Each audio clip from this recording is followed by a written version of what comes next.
Hello friends, my name is Pavneet. I welcome you all to this quick revision class.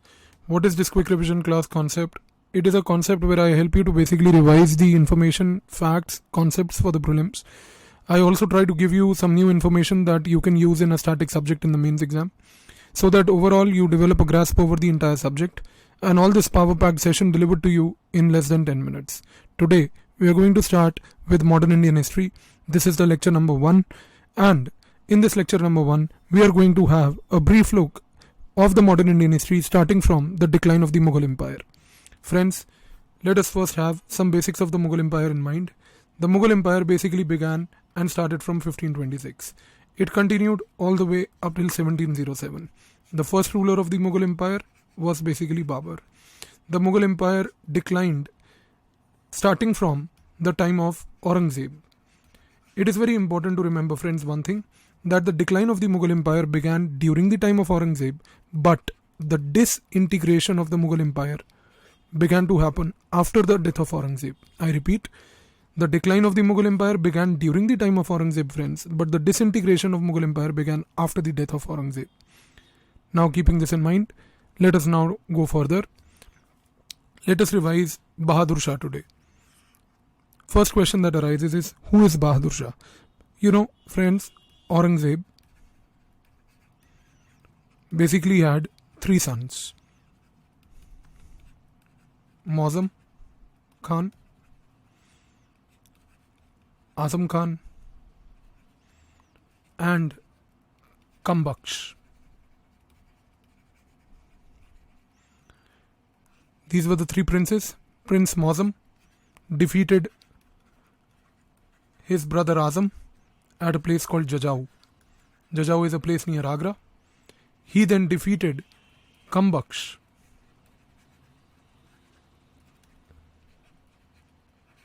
at Hyderabad. After defeating his 2 brothers, Prince Mauzam, who was one of the sons of Aurangzeb, assumed the title of Bahadur Shah. And he assumed the title in the year of 1707. What did Bahadur Shah do differently? The very first thing, friends, that he did differently was that he firstly reversed, very importantly, the intolerant religious policy of his father Aurangzeb. And this basically laid the foundation of a more stable rule.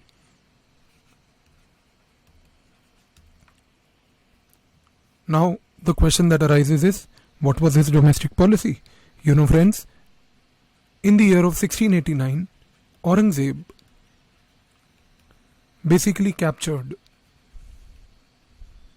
Sahu, who belonged to the royal family in Maharashtra. He was a Maratha ruler. He was captured by Aurangzeb in 1689. But as a part of his larger policy to maintain peace within the Mughal Empire, Bahadur Shah, he released Sahu in 1707. So by releasing Sahu, Bahadur Shah was able to maintain peace with the Marathas.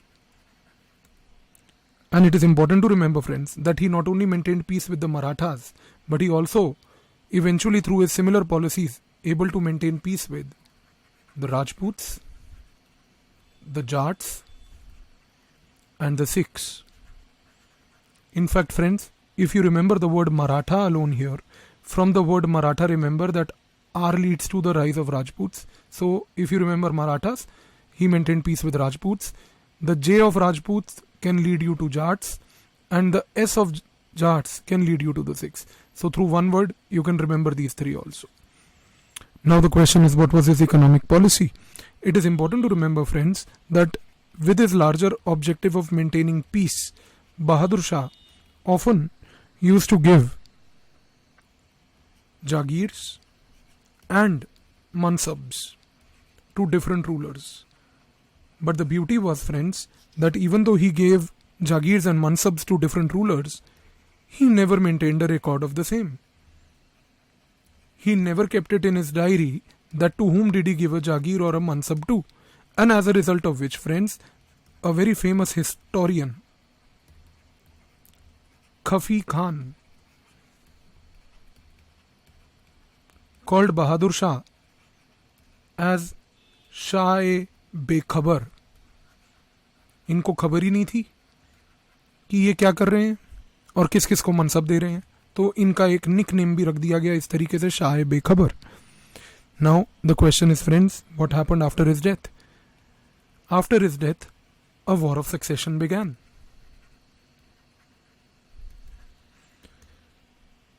And it is important to remember, friends, that in the Mughal court there were some nobles.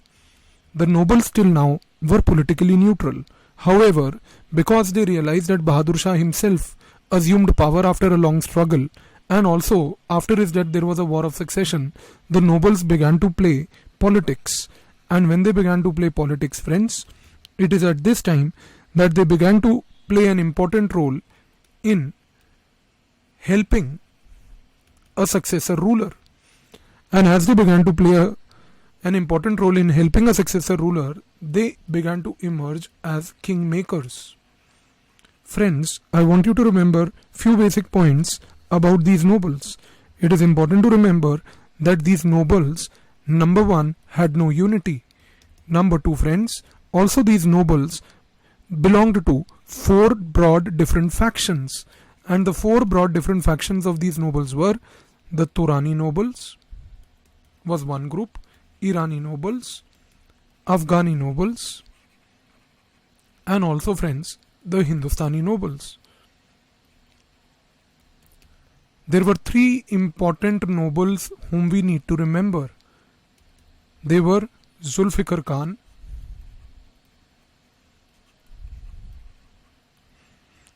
Sayyid brothers, and Firoz Jung.